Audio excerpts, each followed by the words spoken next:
आज के इस समारोह में विशिष्ट अतिथि के रूप में उपस्थित केंद्रीय विज्ञान प्रौद्योगिकी एवं पृथ्वी विज्ञान मंत्री माननीय डॉक्टर जितेंद्र सिंह जी,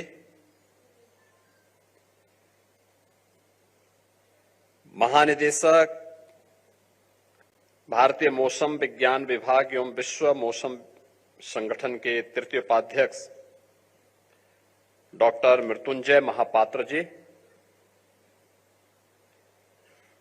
प्रमुख क्षेत्रीय मौसम विज्ञान केंद्र नई दिल्ली डॉक्टर दुष्यंत रंजन पटनायक जी,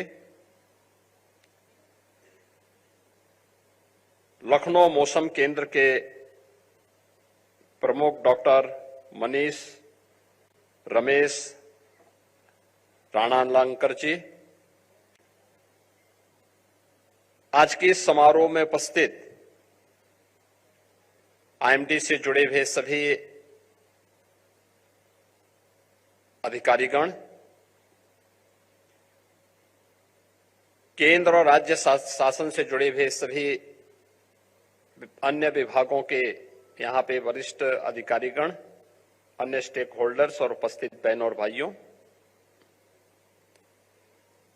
मैं सबसे पहले उत्तर प्रदेश की राजधानी में रीजनल मेट्रोलॉजिकल सेंटर की स्थापना के लिए आदरणीय प्रधानमंत्री जी के प्रति आभार व्यक्त करते हुए माननीय केंद्रीय मंत्री डॉक्टर जितेंद्र सिंह जी को और मेट्रोलॉजिकल डिपार्टमेंट को हृदय से धन्यवाद ज्ञापित करता हूं। मुझे प्रसन्नता की अनुभूति है कि जिस राज्य की आबादी स्वयं में 25 करोड़ है, उस राज्य के अंदर हम लोग पिछले मैं 7-8 वर्षों से इस बारे में अक्सर देखता था, कभी अतिवृष्टि को, कभी लाइटनिंग की घटना को, कभी अनावृष्टि की स्थिति को देख करके, और अक्सर ये सीजन होता था जब मैं मेट्रोलॉजिकल डिपार्टमेंट के साथ बैठ करके विभिन्न विभागों के साथ चर्चा करके उनसे इस बारे में कहता था कि यूपी को सटीक और सही जानकारी समय पे मिले जिससे हम उसके अनुरूप रणनीति बना सके। और मुझे प्रसन्नता है कि आज माननीय केंद्रीय मंत्री डॉक्टर जितेंद्र सिंह जी की उपस्थिति में अब लखनऊ भी मेट्रोलॉजिकल डिपार्टमेंट का एक रीजनल सेंटर के रूप में अपने आप को स्थापित कर रहा है। ये सचमुच उत्तर प्रदेश जैसे राज्य के माध्यम से विकसित भारत की संकल्पना को, एक नई कड़ी को साइंटिफिक तरीके से आगे बढ़ाने की दिशा में एक महत्वपूर्ण कदम है। इसके लिए मैं प्रदेशवासियों की ओर से माननीय डॉक्टर जितेंद्र सिंह जी के प्रति और आदरणीय प्रधानमंत्री जी के प्रति हृदय से आभार व्यक्त करता हूं।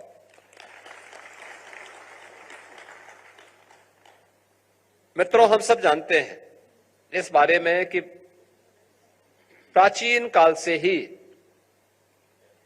हर मनुष्य के मन में एक जिज्ञासा अवश्य रही है, और जिज्ञासा थी कि मनुष्य ने जब से अपनी बुद्धिमत्ता का थोड़ा भी उपयोग करना प्रारंभ किया होगा, उसके लिए सबसे पहले कौतूहल का विषय कुछ बना था, तो मौसम की जानकारी, आकाश में चमकती हुई बिजली, बादलों से होने वाली वर्षा या अन्य तमाम प्रकार की स्थितियां, इसके कई पक्ष रहे हैं।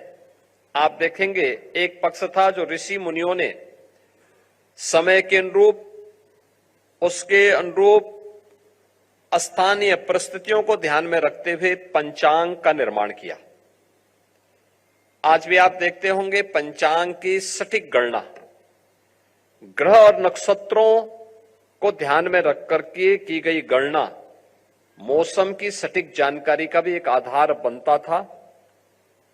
दूसरा, लोक कहावत और लोक परंपरा में हम एक और चीज देखते थे। लोग क्या अनुमान करते थे, अमुक चिड़िया ये बोली बोल रही है, ये मौसम आने वाला है।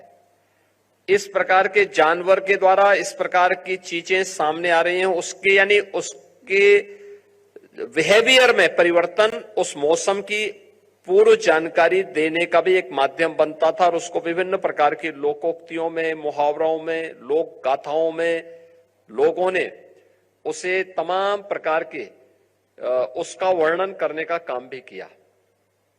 हम लोग उसके बारे में बहुत सारी चीजें सुनते हैं, देखते हैं और उसके बारे में हम तमाम अन्य लोक परंपरा में उनके बारे में जानकारी लेते हैं। लेकिन जब मौसम विभाग, भारतीय मौसम विभाग जब अपने 150 वर्ष स्थापना की पूरा कर रहा है, तब यह अपेक्षा देश की आजादी के तत्काल बाद होनी चाहिए थी कि ये सभी जानकारियां हमें प्राप्त हों। लेकिन अपेक्षित ध्यान न देने का परिणाम क्या था कि देश के अंदर जो प्रगति किसानों को करनी चाहिए थी, विभिन्न प्रकार की प्राकृतिक आपदाओं से होने वाले जनधन की हानि को रोकने के लिए किए जाने वाले प्रयास जो होने चाहिए थे, उसमें कहीं ना कहीं कोई कमी नजर आती थी। पिछले 12 वर्ष के अंदर प्रधानमंत्री मोदी जी के नेतृत्व में माननीय डॉक्टर जितेंद्र सिंह जी ने जो अभियान प्रारंभ किया, आज उसी का परिणाम है कि मौसम विभाग, इतना तो परिवर्तन हम लोग देखते हैं। आज से 12 वर्ष पहले जब हम लोग मौसम विभाग के पास किसी जानकारी के बारे में बोलते थे कि बारिश की क्या स्थिति है, अतिवृष्टि, अनावृष्टि या आकाशीय बिजली की क्या खतरे हैं, तो जो बोलते थे ठीक उसके विपरीत होता था। अगर बोल दिया कि बारिश होने वाली तो मान के चलिए नहीं होने वाली। लेकिन इधर मैं देखता हूं कि जो भी वे जानकारी देते हैं कि फलाने तारीख को बारिश होगी, आंधी तूफान आएगी और किस प्रकार की स्थितियां हैं, वो सटीक जानकारी आज के दिन पे हमें प्राप्त हो रही है। और मैंने इस चीज को देखा है। अभी पिछले दिनों मैंने 2 अनुभव किए। 13 मई को अचानक आपदा एक आई थी। आंधी तूफान के कारण उत्तर प्रदेश के कुछ जनपदों में काफी जनधन की हानि हुई। मैंने उस दिन इस बात को पूछा, मैंने उसके 2 दिन के बाद बैठक ली। मैंने कहा भाई ये अर्ली वार्निंग सिस्टम का क्या हुआ, क्यों नहीं ये काम कर रहा था। तो पता लगा नहीं, अर्ली वार्निंग सिस्टम तो अपना ठीक काम कर रहा है, लेकिन कहीं लोकल स्तर पर भी जो स्थानीय प्रशासन को भी सक्रिय होना चाहिए था, उसका अभाव है। फिर मैंने रात्रि को एक बार वीडियो कॉन्फ्रेंसिंग में पूरे प्रदेश को जोड़ा। मैंने कहा भी बंद मोबाइल फोन की भी घंटी बज रही है, आपको अलर्ट किया जा रहा है, लोकल स्तर पर भी तो आपको कुछ जानकारी देनी चाहिए लोगों को, अपनी संस्थाओं को भी तो अलर्ट करना चाहिए। मैंने देखा उसके ठीक 4-5वें दिन जब फिर एक आपदा आई, तो आपदा आने के 3 घंटे पहले से ही सबको अलर्ट आना शुरू हो गया था, सबके मोबाइल फोन बजते हुए दिखाई दे रहे थे। यह टेक्नोलॉजी का उपयोग करते हुए। मैं सहारनपुर की घटना आपको बताता हूं। सहारनपुर में शिवालिक पहाड़ी के ठीक तलहटी में मां शाकंभरी देवी का मंदिर है। देहरादून और शिवालिक पहाड़ियों में भारी बरसात हुई। और अक्सर होता था कि भारी बरसात होती थी तो शिवालिक की पहाड़ी से जो जल एकत्र होता था एक साथ वहां पे बाढ़ जैसा माहौल पैदा कर देती। उस समय मंदिर में कीर्तन चल रहा था, काफी बड़ी संख्या में लोग थे, लेकिन समय पे अलर्ट आने का परिणाम क्या था कि उन सबको डिस्पर्स करके सुरक्षित स्थानों में भेज दिया गया। जो व्यापक जनधन की हानि होती उसको रोक दिया गया। 2 लोगों की इस समय मौत हुई, उनमें से भी एक, जब पानी आया एक महिला जबरदस्ती उसमें उतरी, बह के चली गई। एक अन्य महिला, ये 2 लोगों की मौत हुई, अन्यथा जितने लोग थे सबको सुरक्षित स्थानों पर प्रशासन ने और स्थानीय नागरिकों ने उस अलर्ट के नाते भेज दिया, अन्यथा उसमें दर्जनों लोगों की मौत उसके कारण हो जाती। लेकिन उसके कारण अलर्ट करने का परिणाम क्या था कि ये टेक्नोलॉजी का उपयोग कैसे मौसम विभाग ने सही समय पर सही जानकारी दी, परिणाम हम सबके सामने आया। हमने व्यापक जनधन की हानि को होने से वहां पे रोकने में सफलता प्राप्त की। दूसरा, अर्ली वार्निंग सिस्टम का जो लाभ, उत्तर प्रदेश के अंदर हमारे कुछ जनपद थे जहां पे आकाशीय बिजली का खतरा बहुत रहता है। मिर्जापुर, सोनभद्र, चंदौली, ये जिले हैं जहां पर अक्सर हम लोग देखते थे कि घटनाएं होती थी। हर वर्ष लगभग 100-150 लोगों की मौत होती थी। मुझे याद है आज से लगभग 4-5 वर्ष पहले की घटना है। एक ही दिन में 90 लोगों की मौत प्रयागराज से लेकर के बिहार पटना के बीच में हुई थी, जिसमें लगभग 30 के आसपास मौत यूपी की थी और 60 के आसपास मौत बिहार की थी। मैंने तत्काल बैठक ली यहां पे, एनडीआरएफ, एसडीआरएफ, एसडीएमए और भारतीय मौसम विज्ञान विभाग को भी मैंने इसके साथ जोड़ा और मैंने उनको बोला, मैंने कभी मुझे बताओ कि आखिर ये जो मौतें हो रही हैं कौन इसको रोकेगा? टेक्नोलॉजी से क्या संभव नहीं रोका जा सके? तो उन्होंने कहा संभव है, हम इस तकनीक को देने को, हमारे पास तकनीक है, हम इसके बारे में ये भी करते हैं। और आज हमने अर्ली वार्निंग सिस्टम लगाने का परिणाम क्या है? मिर्जापुर में, सोनभद्र में, जिन जिलों में हर वर्ष 100 से लेकर 150 मौतें होती थी, आज वो मौत का आंकड़ा दर्जन भर में रह गया है और समय पे अलर्ट जारी होता है। हाँ, अगर मौतें होती तो उसका कारण क्या है? लोकल स्तर पर लापरवाही। व्यक्ति ही अलर्ट नहीं है, वो जानबूझ करके बाहर जा रहा है, जानबूझ करके खुले में रह रहा है, जानबूझ करके वह अपने पशुओं को सुरक्षित स्थान पर नहीं पहुंचा रहा है। और जो पहले से जानकारी दी गई है ग्राम पंचायतों को या उन लोगों को, वह न होने के कारण वह व्यक्ति इसका शिकार होता है। तो स्वाभाविक रूप से इसका उपयोग किस रूप में? दूसरा, मौसम चक्र बदला है क्लाइमेट चेंज होने के कारण।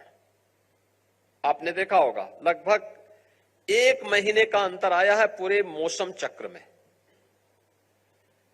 इसका प्रभाव क्या है?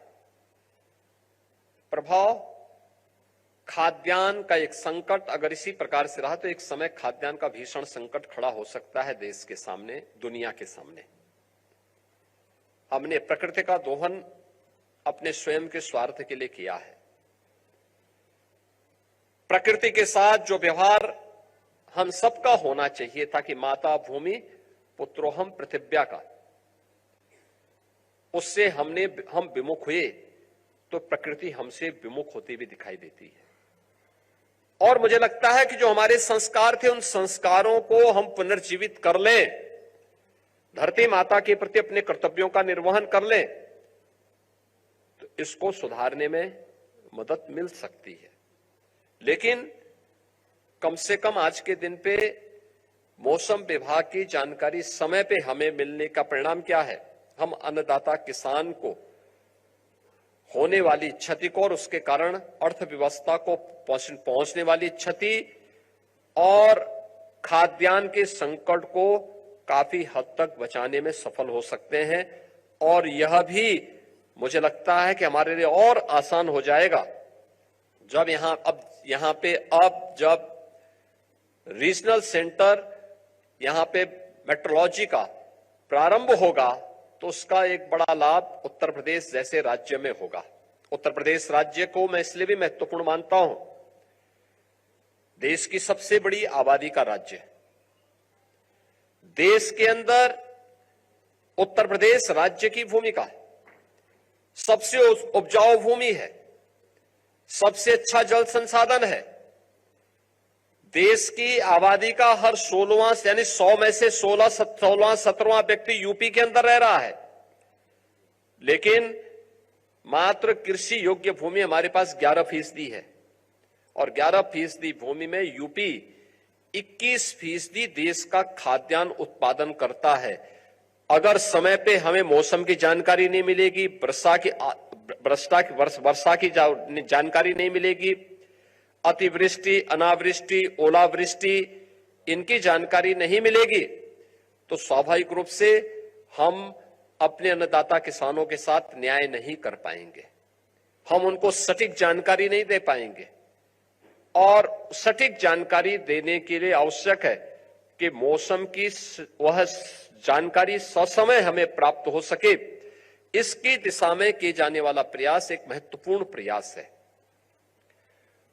मैं धन्यवाद दूंगा माननीय मंत्री डॉक्टर जितेंद्र सिंह जी को, जिनका एक सकारात्मक सहयोग यूपी को बराबर प्राप्त हुआ है इन सभी मामलों में, और वे स्वयं अपना समय निकाल करके यहां पे आते हैं।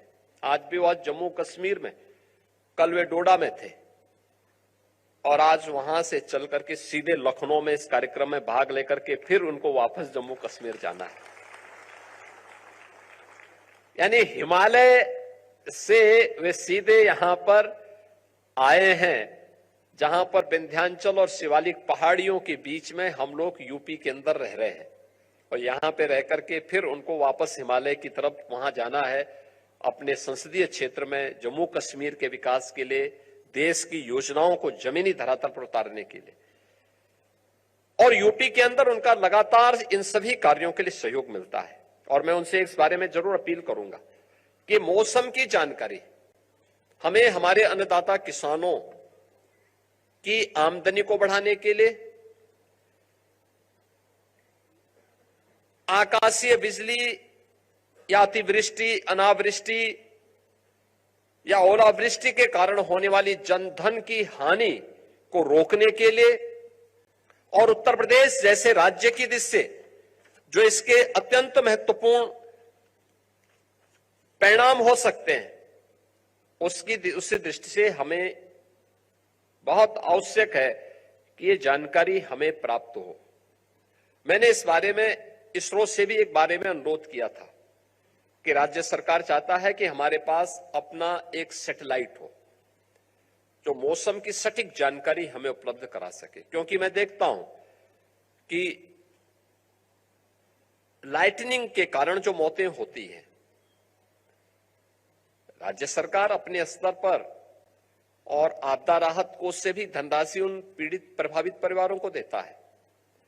हमने यूपी के अंदर मुख्यमंत्री कृषक दुर्घटना बीमा में किसान को होने वाली क्षति को तो हम पैसा देते हैं, लेकिन किसान के साथ साथ उसका सह किसान भी यानी बटाईदार को भी और उनके परिवार के सदस्य की भी अगर किसी ऐसी दुर्घटना में मौत होती है, किसी ऐसी आपदा की चपेट में आता है, हम उन सबको मुख्यमंत्री कृषक दुर्घटना बीमा के अंदर 5 लाख रुपए की सहायता तत्काल उपलब्ध करवाते हैं, जिससे कहीं कोई समस्या न आने पाए और उस परिवार के साथ हम खड़े होते हैं।